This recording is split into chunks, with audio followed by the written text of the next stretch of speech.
So finally it's time to pack up from all the vacations, summer vacation हो या semester breaks हो.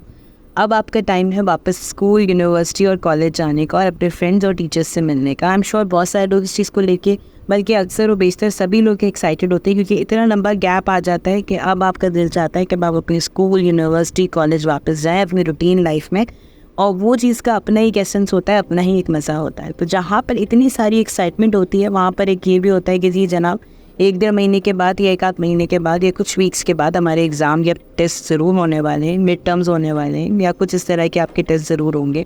तो जहाँ पे जो बच्चे पढ़ते रहते हैं उनके लिए, या फिर अपने इवन वेकेशंस में भी थोड़ा टाइम ज़रूर अपनी रूटीन में निकालते हैं पढ़ने का, उनके लिए तो इतनी डिफ़िकल्टी नहीं होती.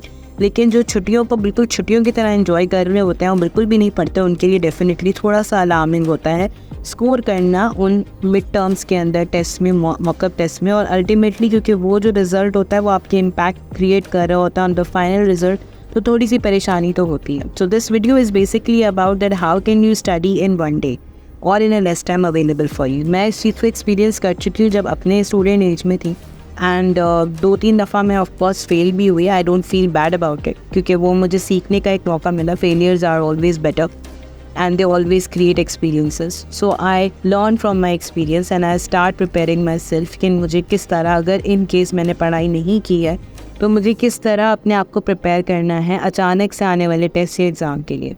सो वही चीज़ मैं आज आपके साथ यहाँ पर डिस्कस करूँगी. अगर आपको लगता है कि वीडियो आपके लिए इंपॉर्टेंट है तो प्लीज़ इसको एंड तक ज़रूर देखिए, और अगर मेरे वीडियोज़ आपके लिए कुछ भी वैल्यू ऐड करते हैं तो इसे सब्सक्राइब ज़रूर करिएगा इस चैनल को. So let's begin this video. सबसे पहले तो ये कि जब भी ये चीज़ अनाउंस होती है, you do not need to be panic.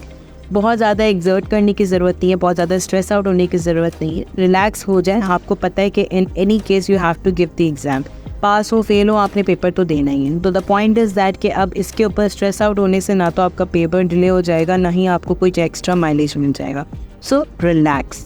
सबसे पहले ये कि जब आप रिलैक्स हो जाएँ, घर जाने के बाद अपने लिए को बिल्कुल फोकस होकर एक स्टडी इन्वायरमेंट क्रिएट करिए. स्टडी इन्वायरमेंट कैसे क्रिएट करते हैं कि जहाँ पर भी आपने पढ़ना है वहाँ पर डिस्ट्रैक्शंस को बिल्कुल दूर कर दें. मतलब किसी भी तरह की डिस्ट्रैक्शन, भले वो टीवी की शक्ल में हो, कंप्यूटर्स की शक्ल में हो, मतलब इंटरनेट जो कि आप इधर उधर की चीज़ें इस्तेमाल करते हैं. ऑफकोर्स कंप्यूटर आपके लिए, लैपटॉप्स आपके लिए इंपॉर्टेंट है, लेकिन डिस्ट्रैक्टेड जो चीज़ें आपको डिस्ट्रैक्ट करें उनसे अपने आप को थोड़े टाइम के लिए ख़त्म ताल्लुक उनसे करने. अपने फ़ोन को साइड पर रख दें और अपने उन फ्रेंड्स से कट ऑफ करें जो कि आपको पढ़ने नहीं दे रहे. Yes, if you are going to study in group, make sure that you are studying with the fellow students जो कि पढ़ाई के बारे में सीरियस हैं. जो लोग नॉन सीरियस होते हैं उनके साथ पढ़ने का कोई फ़ायदा नहीं होता. वो खुद भी फेल होंगे और आपको भी फेल कर देंगे. सो इट्स परफेक्टली फ़ाइन कि अगर आप उनको थोड़े टाइम के लिए साइड पर रख कर अपने बारे में सोचें और थोड़े सेल्फिश होकर अपनी स्टडीज़ पर कॉन्सेंट्रेट करें. सो येस, जब ये चीज़ें अगर ग्रुप में स्टडी नहीं कर रहे तो अपने लिए जो बेसिक्स आपने करनी है वो सारी चीज़ें जमा करनी है. अपनी यूटिलिटीज़ जो कि आपके लिए इंपॉर्टेंट है, आप भले ग्रुप में हो या अलोन आप कर रहे हो, पानी अपने आप को हाइड्रेटेड रखने के लिए, कुछ भी मंच करने के लिए, ड्राई फ्रूट्स वॉटेवर जो भी आपके घर में अवेलेबल है कुछ खाने के लिए, उसको साथ में ज़रूर रखें. It will keep you energised actually. So these things you are good to go with the study environment that you have created. Start करते हैं. सबसे पहले ये है कि अपने एक स्टडी प्लान चॉक आउट करें कि किस जो चैप्टर्स टीचर ने आपको बताए हैं कि मैं इन चैप्टर्स से इन चैप्टर्स तक आपका टेस्ट लेने वाली हूँ, या आपका एक मिड टर्म होने वाला है, मिड टर्म के अंदर ये चैप्टर से ये चैप्टर तक आएगा. उनको आप एक लिस्ट डाउन कर लें, एक टाइम टेबल बना लें कि इस टाइम से इस टाइम तक मैंने ये चैप्टर कवर करना है, इस टाइम से इस टाइम तक ये चैप्टर कवर करना है, इस टाइम से इस टाइम तक फला चैप्टर कवर. जब आप प्रायोरिटाइज़ कर लेंगे, बिकॉज एंड प्रायोरिटाइज भी आप इस तरह करें जो मोस्ट इंपॉर्टेंट चैप्टर है उसको ऊपर रखें, भले वो 2nd-3rd नंबर पे आता हो, लेकिन आपने उसको टॉप ऑफ द लिस्ट रखना है. फिर उससे कम important and finally least important चीज़ें. इसी तरह आपने अपनी पूरा प्लान जो है वो चॉक आउट करने के सबसे इंपॉर्टेंट पार्ट आपने ऊपर रखना है और सबसे लीस्ट इंपॉर्टेंट पार्ट नीचे रखें. जब आप ये सारी चीज़ें कर चुके तो अपना मटेरियल जमा करें. मटेरियल जमा करने का मतलब ये है कि जो भी आपके रिसोर्स बुक, टेक्स्ट बुक्स हैं, कॉपीज़ हैं, टेस्ट नोट्स हैं, व्हाटएवर जो भी आपकी सारा जो मटेरियल है उसको जमा करें. रेफरेंसेस हैं, की बुक्स हैं, पास्ट पेपर्स हैं, everything just gather on your table in front of you, so you do not need to get up again and again and find the stuff. जब ये सारी चीज़ें हो जाए तो मेक श्योर कि अब आप अपने उस चीज़ को तरतीब दें जो इम्पॉर्टेंट है उससे और जो लेस्ट इम्पॉर्टेंट है उससे। जब तरतीब आपकी हो चुकी है तो अब आप पढ़ना शुरू करें। मेक श्योर कि कुछ भी नया ना पढ़ें जो बिल्कुल ब्रांड न्यू हो, जिसके बारे में आपको पता ही ना हो, या जिसको आपने बिल्कुल इस तरह पढ़ा हो कि आपको उसका आइडिया नहीं है। न्यू टॉपिक हो, आपके बाकी टॉपिक्स से हट के हो। अगर इम्पॉर्टेंट है तो भी किसी नई चीज़ में हाथ मत डालें। जो चीज़ आपने थोड़ी बहुत समझी भी है, आपने अंडरस्टैंड की हुई है, उसी पे फोकस करें, ठीक है। जब आप ये सारी चीज़ें प्लान करेंगे तो साथ में आपने ये करना है कि एक्टिव लर्निंग की तरफ जाना है। मतलब अपने जो चैप्टर्स हैं उनको अपने इस तरह पढ़ना है। इंट्रोडक्शंस पढ़ें, बीच में जो मटेरियल है उसकी की हेडिंग्स पढ़ें, क्या क्या उसके अंदर है उसको ज़ोर से पढ़ें, समझ कर पढ़ें, अंडरस्टैंड करके पढ़ें, ज़ोर से पढ़ें। जितना लाउडली पढ़ेंगे, जितना समझ के पढ़ेंगे। अगर आपके पास विजुअल एड्स अवेलेबल हैं, जैसे कि आपके पास इंटरनेट हर एक के पास होता है, उससे रिलेटेड वीडियोस देखें। चीज़ें जो कि इन्फॉर्मेशन आपकी जो कुछ आपको पढ़ाई गई है उससे अतराफ़ में जो इन्फॉर्मेशन आप गूगल कर सकते हैं वो करें। सारी चीज़ें करें, लेकिन अपने फ्रेंड्स के साथ कांटेक्ट ना करें ऑफ कोर्स। तो स्टडी से रिलेटेड आपने कोई चीज़ें आपने पीडीएफ्स डाउनलोड किए हैं उससे रिलेटेड बहुत ज़्यादा डेप्थ में मत जाएं। Make sure that you are studying on the keywords concept, यानी कि मेन चीज़ें आपने पढ़नी है, बिकॉज आपके पास इन डिटेल स्टडी करने का टाइम नहीं है। जब आप बीच में जो आपकी बॉडी है आपने वो भी पढ़ ली, इंट्रोडक्शन भी पढ़ लिया, कंक्लूजन की तरफ जाएं। कंक्लूजन से भी आप बहुत कुछ सीखते हैं कि वहाँ पे की पॉइंट्स लिखे हुए होते हैं, उस चीज़ को गौर से पढ़ें। उस पेज के ऊपर समरीज़ बनाएं। समरीज़ हर चैप्टर की समरी फॉर्म करें। जो आप चैप्टर पढ़ते जा रहे हैं उसकी समरी अपने वर्ड्स में लिखें। उसमें की वर्ड्स को, की पॉइंट्स को हाईलाइट करते जाएं कि ये पढ़ा है, ये चीज़ है, ये इस चैप्टर के अंदर है, इस बारे में लिखा हुआ है, ये की क्वेश्चंस हैं, ये की टॉपिक्स हैं, ये की फोकस सेक्टर है जो इस बुक के अंदर या इस सब्जेक्ट के अंदर पढ़ाया गया है। उनके साथ साथ आप नोट्स प्रिपेयर करें, क्यू कार्ड्स प्रिपेयर करें और उस चीज़ को बार बार रिपीट करें, रिव्यू करें। Review is the key. जो चीज़ पढ़ते जाएं उसको रिव्यू करते जाएं, ज़ोर से पढ़ें ताकि आपका जहन उस चीज़ को, आपका जो माइंड है उस चीज़ को प्रोसेस कर सके। क्योंकि जितना ज़्यादा आप खुशी और जितना ज़्यादा समझ के आप पढ़ेंगे, रिलैक्स होकर पढ़ेंगे, आपका जो दिमाग है, आपका जो ब्रेन है, उसको उतना ही प्रोसेस करता चला जाएगा। मीनवाइल अगर आप एक पढ़ रहे हैं, आप अकेले पढ़ रहे हैं, तो एक ओल्ड स्कूल टिप है कि एक इमेजिनरी क्लासरूम बना लें। वहाँ पर इमेजिनरी बच्चों को वो चीज़ पढ़ाने की कोशिश करें। जब आप पढ़ाने की कोशिश करते हैं तो आपकी खुद भी अंडरस्टैंडिंग लेवल जो है वो खुलती चली जाती है, समझ में आता जाता है। तो this is one tip that you can do. Meanwhile जब आप ये सारी चीज़ें कर रहे हो तो हर चीज़ को जो है ना वो focus on the key concepts, her chapter का की कॉन्सेप्ट के ऊपर करें। उसको एज आई सेड कि आप रिवाइज करते रहें, रिव्यू करते रहें और ज़ोर से बोलें, लिख के जितनी दफ़ा आप लिख सकते हैं। फॉर एग्ज़ाम्पल अगर आपके पास एक टॉपिक आता है ऑक्सीजन से रिलेटेड, ऑक्सीजन के बारे में जितनी इन्फॉर्मेशन उस चैप्टर में अवेलेबल है और जितनी आप समझ पाएँ उसको समराइज पॉइंट में 2-3 दफ़ा लिखें। जितनी दफ़ा आप अपने हाथ से लिखेंगे उतनी दफ़ा वो आपके दिमाग में नक्श होता चला जाएगा।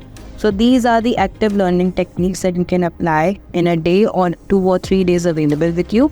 मीनवाइल अब आपको करना ये है कि साथ साथ इसके आपको क्या करना है, अपने आप को हाइड्रेटेड रखें। ऐसे नहीं है कि मुस्तकिल अपने आप को बुक्स के अंदर गोप दें।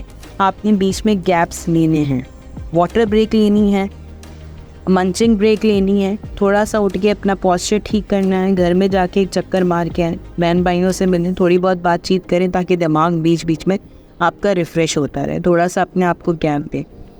उसके अलावा जब आप ये गैप्स दे रहे होंगे उन गैप्स के अंदर आप अपने फ्रेंड से भी एक आध बातचीत कर सकते हैं, चेक विद देम कि उन्होंने क्या पढ़ा है, बट उसमें भी आपने पैनिक नहीं होना। सही है, तो ये चीज़ें आपने करनी है। लास्ट बट नॉट लीस्ट कि आपने अपनी नींद पूरी करनी है। नींद करना इज़ वेरी इंपॉर्टेंट। लोग क्या करते हैं कि रात को, अगर आजकल टेस्ट है और आज दोपहर से स्टार्ट किया तो पूरी रात भी पढ़ते रहते हैं और अगले दिन सुबह तक पढ़ते रहते हैं और फिर एग्ज़ाम दे के वापस आके फिर सोते हैं। This is the worst practice that you could do for your exam और this is the worst thing that you are doing to yourself. होता यह है कि जब आपकी रात की नींद पूरी नहीं होती, अल्टीमेटली आप जो पेपर में जाते हो बहुत कम ऐसा होता है कि आपको याद रहे, अगर आप वाकई में बहुत एक्सट्रीमली इंटेलिजेंट हो। एक नॉर्मल इंसान के लिए जब इस तरह वो पूरी रात उठ के जाता है, अगले दिन ऑफ कोर्स दिमाग इतना भारी हुआ होता है कि आप बीच में से जोन आउट होते जाते हो पेपर में। बहुत सारी चीज़ें आप स्किप करते चले जाते हो क्योंकि आपको समझ ही नहीं आ रहा होता, हालांकि आपने पढ़ा होता है। आप जहन पे अपने ज़ोर भी डाल दो, लेकिन that actually doesn't come back to your mind, क्योंकि आपकी नींद पूरी नहीं हुई है। नींद बहुत इम्पॉर्टेंट चीज़ है हर इंसान के लिए, और वो पूरी होना बहुत ज़रूरी है। तो प्लीज़ मेक श्योर कि अगर आपका अगले दिन सुबह पेपर भी है तो आपने तकरीबन, अगर आपने 2 बजे भी पढ़ाई स्टार्ट की थी दोपहर की, तो आप 9 बजे जो है अपनी पढ़ाई को ख़त्म कर दें। जितना भी पढ़ा है उसको एक दफ़ा रिवाइज़ करके रैप करके रख दें और सो जाएं। प्रॉपर खाना खा के सो जाएं। अगले दिन सुबह उठें फजर में, लाइक 5 o'clock 4:30 इस टाइम पे उठें और फिर आप पढ़ें। मतलब एक अच्छा रिफ़्रेशिंग नींद का ब्रेक लेने के बाद उठें, पढ़ें, और फिर आप भले 7 बजे तक उसको रिवीजन अपना करते हैं। बार बार रिवाइज़ करें, जहाँ मौका मिले रिवाइज़ करें, बीच में गैप्स लें, थोड़ा से पॉजेस लें, लेकिन रिवाइज़ ज़रूर करें। चीज़ों को जो आपने क्यू कार्ड्स बनाए थे पिछले दिन, उन कार्ड्स को स्टडी करें। जो आपने की पॉइंट्स बनाए थे उनको स्टडी करें। समराइज़ जो आपने चीज़ें की थी, चैप्टर समरी बनाई थी, उसको पढ़ें। I am sure these are going to help you out a lot, क्योंकि जब मैंने ये चीज़ अपने स्कूल डेज में की थी तो this is how I used to prepare for my exams. क्योंकि नॉर्मली तो मैं पढ़ती होती थी, लेकिन जब इस तरह के पेपर्स आते थे तो इवन इफ़ मेरे पास जब थोड़ा दिन भी अवेलेबल होता था तो मैं इसी तरह अपने आप को प्रिपेयर करती थी, और I use to score in the exams in that time. तो मुझे 110% श्योर है कि अभी तो आपके पास इतनी ज़्यादा सपोर्ट सिस्टम आ गया, आपका फ़ोन, आपके टैब्स, आपका लैपटॉप के, वहाँ पर आपको सीखने के लिए बहुत आसानी है।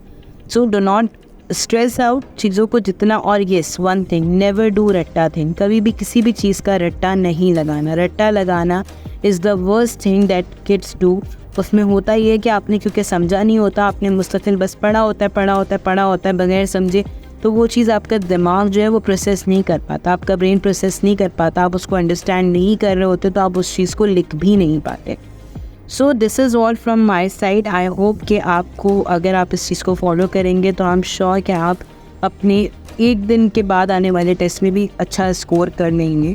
और टिप तो यही है कि जो भी आप रोज़ पढ़ें उसको रिवाइज़ करें, रिविज़न करें, घर जाके ज़रूर पढ़ें, और मुस्तकिल एक अपना टाइम सेट करें, हर चीज़ की एक्टिविटी के लिए टाइम सेट करें। लेकिन अगर इस तरह की सिचुएशन हो तो this is going to help you out actually. So अगर आपको ये चैनल अच्छा लगा, आपको ये वीडियो समझ में आई, तो प्लीज़ इस चैनल को सब्सक्राइब ज़रूर करिए, इस वीडियो को शेयर करिए। We will meet another video और कुछ अच्छे इंटरेस्टिंग टॉपिक के साथ। I will be back. Till then take care of yourself and bye bye.